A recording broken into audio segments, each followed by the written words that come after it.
सभी सनातनी और राष्ट्रवादी भाइयों को जय श्री राम। दोस्तों, आज हम बात करेंगे हमारे दिल्ली के हाई कोर्ट के जज यशवंत वर्मा जी, उनके घर में आग लगने की एक घटना बाहर आती है, जिसके बाद में दोस्तों फायर ब्रिगेड की टीम उनके घर जाती है और आग बुझाने की कोशिश करते वक्त उनकी नजर पड़ती है करोड़ों रुपए भरे एक रूम में, जिसके बाद में उनके तोते उड़ जाते हैं और वो जाके लोकल पुलिस प्रशासन को ये बातें बताती है और वो कैरी फॉरवर्ड होती है। तो दोस्तों, प्लीज आप लाइक कीजिए इस वीडियो को और सब्सक्राइब करिए इस चैनल को। हम लोग का नया चैनल है, आप लोगों की सपोर्ट की बहुत आवश्यकता है। दोस्तों, ये जो जज साहब है यशवंत वर्मा जी, ये दिल्ली हाई कोर्ट के जज है। 2021 में इनकी नियुक्ति हुई थी दिल्ली हाई कोर्ट के जज के हिसाब से। दोस्तों, इससे पहले वो इलाहाबाद हाई कोर्ट में थे। अब इनके घर में होली के दिन कहा जा रहा है कि एक आग लगने की घटना घटी, तब ये यशवंत वर्मा जी घर पे नहीं थे। हमारे माननीय मिलॉर्ड जज साहब यशवंत वर्मा जी घर पे नहीं थे, इनकी फैमिली मेंबर्स घर पे थी, जिन्होंने फायर ब्रिगेड टीम को बुलाया और आग बुझाने के लिए जब फायर ब्रिगेड की टीम वहां पे पहुंची तो आग बुझाते बुझाते उनकी नजर पड़ी एक कमरे में जिसपे करोड़ों रुपए कैश में पड़े हुए थे। अब दोस्तों, जैसे ही ये बात मीडिया में न्यूज़पेपर में छपी, पूरे देश के अंदर में लोगों के बीच में गुस्सा भी भड़का और लोग सवाल उठा रहे हैं सोशल मीडिया में और हर जगह जहां पे उनको पॉसिबिलिटी मिल रही है बात उठाने की, सवाल उठाने की, तो वो सवाल जम के उठा रहे हैं कि भाई आय से ज्यादा संपत्ति कैसे एक जज के पास में होती है और इसके खिलाफ कोई कठोर एक्शन नहीं होता। जो एक्शन हमारे देश के लिए सारे नियम कानून जो है हम जैसे middle class, lower middle class, गरीब लोगों के लिए ही है। अब दोस्तों, सवाल उठना लाजमी है। आज तक सवाल उठा नहीं पाया कोई और उठाते नहीं थे ज्यादा, क्योंकि कंटेम्प्ट ऑफ कोर्ट लग जाता है ना कि आप भगवान से भी ऊपर, अल्लाह से भी ऊपर, माननीय हमारे देश के जजों के और लॉ एंड ऑर्डर के ऊपर में सवाल कैसे उठाने की गुस्ताखी कर सकते हैं। कंटेम्प्ट ऑफ कोर्ट लग जाते थे और आज भी लगते हैं, लेकिन सवाल जो 140 करोड़ की देश की जनता पूछ रही है ये कोई खारिज नहीं कर सकते। दोस्तों, आपको पता है एक बहुत ही वरिष्ठ वकील है, बहुत जबरदस्त तरीके से दोस्तों उनकी वकालत इतनी तगड़ी है कि आईसीजे में कुलभूषण यादव का केस लड़ने वो गए थे, भारत को रिप्रेजेंट किया था बिना किसी फीस के। उन्होंने सिर्फ 1 रुपए का सिक्का लिया था अपनी फीस के बतौर। तब हमारी फॉरेन मिनिस्टर थी सुषमा स्वराज जी, जिनका नाम है हरीश साल्वे। आपको पता है बहुत पहुंचे हुए दोस्तों वो वकील है। उन्होंने बहुत जबरदस्त तरीके से बहुत केसेस ऐसे लड़े हैं दोस्तों, और जिनमें उनका ट्रैक रिकॉर्ड जबरदस्त है। हरीश साल्वे जी का एक बयान आता है, आप पहले इस बयान को सुनिए, फिर हम आगे चर्चा को बढ़ाते हैं। It's a reminder that we need to restart the discussion, and I see the 500 people whom we have all voted to office have to put aside their political differences. Let them fight over the Waqf bill, let them fight over the election bill, but this is one area on which they have to all sit down together, put their heads together, the collective wisdom of the 500 people you have sent to Parliament, come up with a structure. This is an existential crisis. You have to save this institution. तो देखा दोस्तों, हरीश साल्वे जी भी यही कह रहे हैं कि भाई भारत के अंदर में जितनी भी पॉलिटिकल पार्टियों को लोग वोट देके अपने सांसद विधायकों को भेजती है दोस्तों, इनका सबको एक साथ बैठ के डिसाइड करना पड़ेगा कि हमारे देश के अंदर में जो लॉ एंड ऑर्डर का सिस्टम है इसको किस तरीके से हम लोग रोबस्ट कर सकते हैं, और इसमें रिफॉर्म की बहुत जरूरत है दोस्तों। आज भी भारत के अंदर में 3 से 4 करोड़ केसेस पेंडिंग बताए जा रहे हैं दोस्तों। ऐसे कई लोगों की मौत हो चुकी है जो अपना केस का इंतजार कर रहे थे, आज तक उनकी केस की डेट नहीं मिली। आपको पता है एक फेमस डायलॉग तो है दामिनी मूवी से, तारीख पे तारीख, तारीख पे तारीख। ये कोई मजाक में हम लोग पहले लेते थे, इसके मीम्स भी कई बने हुए हैं दोस्तों, लेकिन लोगों के बीच में एक आक्रोश बीच बीच में बनता रहता है। जब रात को 3 बजे कोर्ट खुल जाते हैं किसी आतंकवादी की सुनवाई करने के लिए दोस्तों, किसी वीवीआईपी के लिए कोर्ट खुल जाते हैं और उनको डेट्स तुरंत मिल जाती है, जबकि एक मिडिल क्लास और लोअर मिडिल क्लास लोगों को कभी डेट्स मिलनी बड़ी मुश्किल होती है। एक ढंग का वकील करने में दोस्तों उनके घर बिक जाते हैं, केस लड़ते लड़ते कई सालों 10 साल चलते रहते हैं। आज भी हमारे देश के अंदर में लॉ एंड ऑर्डर में इतनी रिफॉर्म की जरूरत है दोस्तों। ये जो अंग्रेज शासन करके गए हैं भारत में, कई ऐसे नियम है जो तब से फॉलो हो रहे हैं। आप लोगों को पता है भारत के अंदर में गर्मियों की छुट्टी आती है तो हमारे मिलॉर्ड गर्मियों की छुट्टी मनाने जाते हैं। खैर जाए, उन पे कोई सवाल नहीं उठा रहे हैं, लेकिन ये सिस्टम विदेशी अंग्रेजों के दौर से क्यों चली आ रही है? क्योंकि वहां पे ठंड पड़ती थी उस वक्त में जब अंग्रेज यहाँ पे रूल किया करते थे। तो गर्मियों के वक्त में जब भारत में गर्मी पड़ती थी तो 2-3 महीनों के लिए वो लोग अपने अपने मुल्क में चले जाते थे और ये यहाँ पे इनको कहा जाता था गर्मियों की छुट्टी मनाने हम लोग बाहर जा रहे हैं, अपने घर जा रहे हैं। तो तब से वो सब कल्चर चले आ रहे हैं। ऐसे कई कल्चर है दोस्तों जो अंग्रेजों के वक्त से ही चले आ रहा है।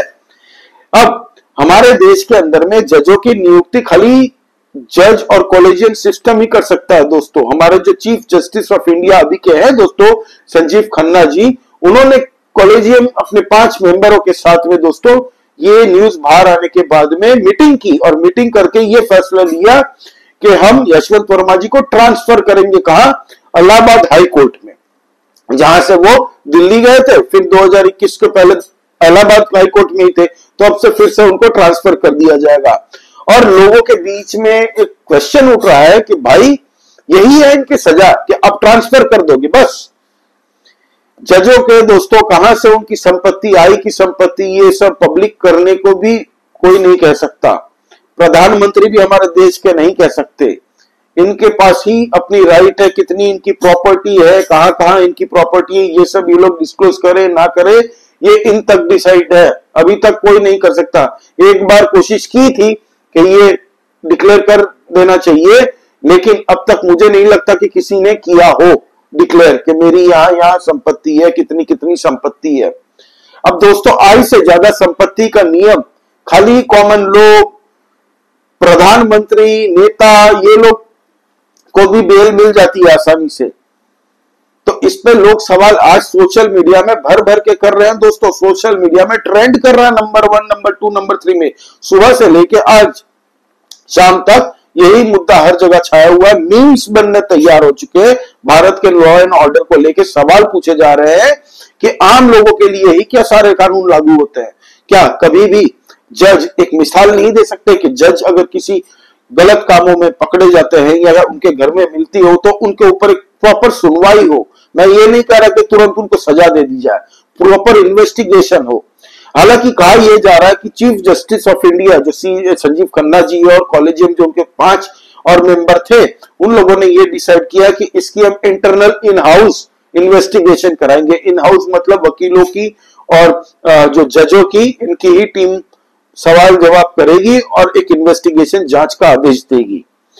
खैर ये एक वेलकमिंग स्टेप है, लेकिन जज के और लॉ एंड ऑर्डर के कोई सवाल उठाता है ना दोस्तों, तब हमारे लोगों के ऊपर में कंटेम्प्ट ऑफ कोर्ट लग जाता है। जैसे भगवान, अल्लाह, जीसस सबसे ऊपर ये लोग अपनी पदवी को मानते हैं दोस्तों। हालांकि प्रधानमंत्री नरेंद्र मोदी जी ने कई बार कोशिश की, कई बार हमारे देश की लॉ एंड ऑर्डर को रिफॉर्म लाने की बातें की गई हैं कि फास्ट ट्रैक कोर्ट को इंट्रोड्यूस किया जाए। 3 से 4-5 करोड़ जो केसेस पेंडिंग है पूरे भारत में, 150 करोड़ लोगों के बीच में दोस्तों कुछ जजेस ही है हमारे देश में, जजेसों की कमी है। और जजेस की नियुक्ति भी ऐसे नहीं कर सकते। जजेस की नियुक्ति करने वाले कौन है? ये जजेस लोगों का जो अपना सिस्टम चले आ रहा है कई सालों से, वही लोग अपने जजेस चूज करेंगे, सिलेक्ट करेंगे। तो हर एक चीज में दोस्तों टाइम टू टाइम भारत को अगर आगे बढ़ना है तो लोग यही कह रहे हैं कि भाई हर चीज में रिफॉर्म चाहिए। पूरे विश्व में हर एक कंट्री में रिफॉर्म हो रहा है। अभी डोनाल्ड ट्रंप अपने देश के जजेस के खिलाफ भिड़ चुका और जजेस लोग को रिप्लेस कर रहा है, जजेसों की बात भी नहीं मान रहा है। लेकिन वैसी हमारे देश की सिचुएशन नहीं है। हमारा देश एक डेमोक्रेटिक कंट्री है। हमारे देश में 2 भाइयों के बीच में किसी चीज को लेकर विवाद होता है तो ये कहा जाता है कि हम कोर्ट में सुलझेंगे। कोर्ट पे लोगों का आज भी इतना भरोसा है, लेकिन भरोसा कितने दिन रहेगा? लोग सवाल उठा रहे हैं पहले से भी कि एक टोला इन लोगों का, एक इकोसिस्टम इनका तैयार हो चुका है हमारे देश के अंदर में लेफ्ट लिबीज को, कि अभिषेक मनु सिंघवी, कपिल सिब्बल, ऐसे ऐसे वकीलों के पास में बड़े बड़े करोड़ों रुपए चार्ज करते हैं पर सुनवाई के। दोस्तों इन लोगों के पास में वीवीआईपी केसेस क्यों जाते हैं पता है? सिर्फ ये अच्छे वकील है इसलिए नहीं जाता। इन भाई साहब के चैनल्स बढ़िया है, लिंक्स बढ़िया है दोस्तों। ये कहा जाता है मीडियाओं में, हर जगह सोशल मीडिया में लोग सवाल उठाते हैं कि भाई इनके लिए सेटिंग पीछे से हो रही है। लोग आरोप तो लगाएंगे। आरोप लगाने में क्या, प्रधानमंत्री को देश में गाली दे देते हैं, leader of opposition Rahul Gandhi को गालियां दे देते हैं, सब करते हैं। लेकिन जैसे ही कोई जज, जजेस, लॉ एंड ऑर्डर, किसी की भी बात आती है, तब कंटेम्प्ट ऑफ कोर्ट चिपक जाता है लोगों के सामने, लोगों को बंद कर दिया जाता है, मुंह बंद कर दिया जाता है। तो ये है पूरा मुद्दा। अब दोस्तों मेन बात है कि कहा जा रहा है कि 15 करोड़ रुपए मिले हैं। कोई सोशल मीडिया की कुछ लोग बात कर रहे थे, न्यूज पेपर में भी एक दो में छपे हैं कि 15 करोड़, कोई कह रहा है 20 करोड़, कोई आकलन दे रहा है कि बहुत ज्यादा है, काउंट नहीं हुए हैं। अब सब अपनी अपनी थ्योरी बता रहे हैं। हालांकि अगर ऐसा कुछ है तो फिर इसकी पूरी प्रॉपर जांच होनी चाहिए। अगर सजा वाले पाए जाते हैं, इसमें क्राइम पाया जाता है, तो फिर सजा भी वैसी होनी चाहिए ताकि भारत के 140-50 करोड़ लोगों का विश्वास अटूट रहे हमारे जस्टिस लीगल सिस्टम के ऊपर में। 3-3 बजे बहुत सारे ऐसे केसेस है दोस्तों जिसके लिए कोर्ट खुले हैं हमारे देश के अंदर में।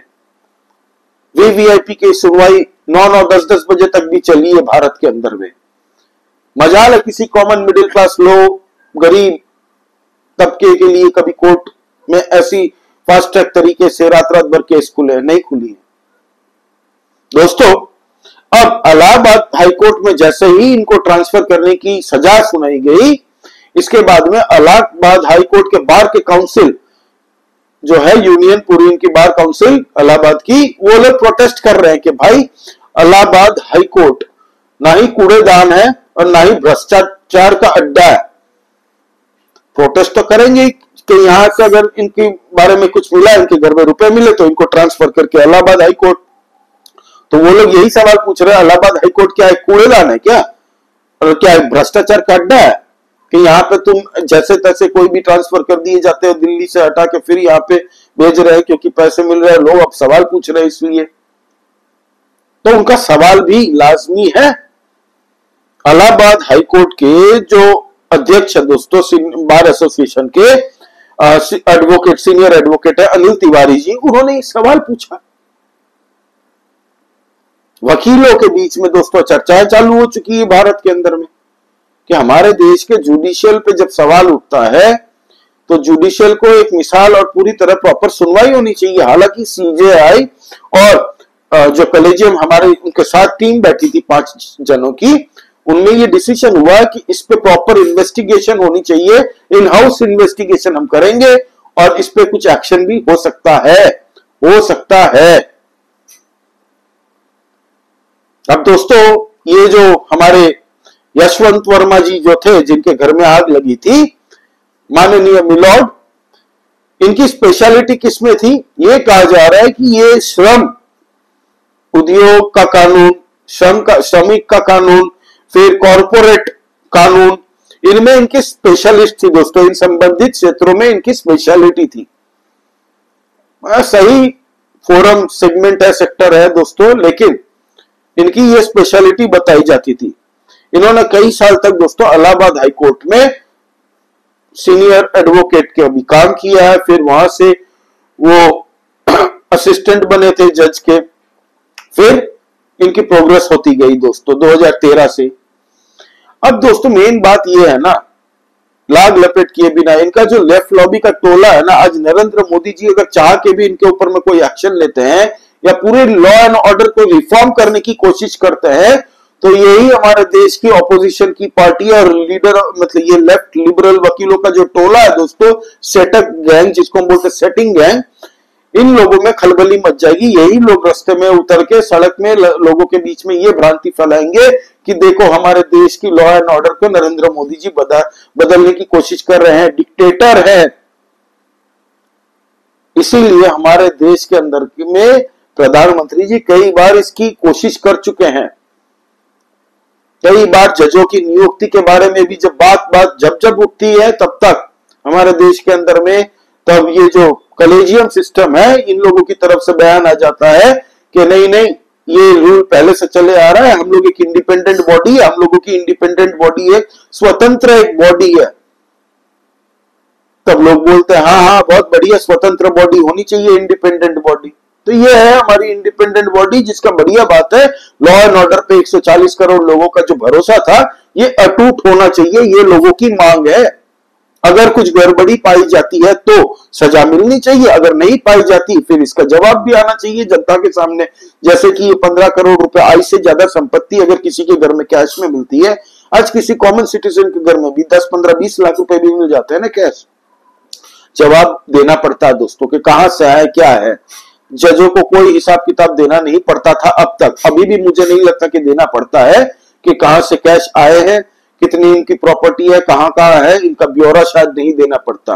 ये लोग एग्जेम्प्ट है क्योंकि भगवान लेवल है भाई, भगवान पर सब क्या बात कर रहे हैं भाई। कोई पूछ सकता है, कंटेम्प्ट ऑफ कोर्ट चिपक जाएगा सवाल उठते ही। तो ये है दोस्तों, अब आप कमेंट करके बताइए आपको क्या लगता है। लाइक कीजिए इस वीडियो को और प्लीज सब्सक्राइब करिए इस चैनल को, हम लोग इंटरनल पॉलिटिक्स डिस्कस करते रहते हैं दोस्तों। तो जय श्री राम सभी सनातनी और राष्ट्रवादी भाइयों को, जय हिंद, वंदे मातरम।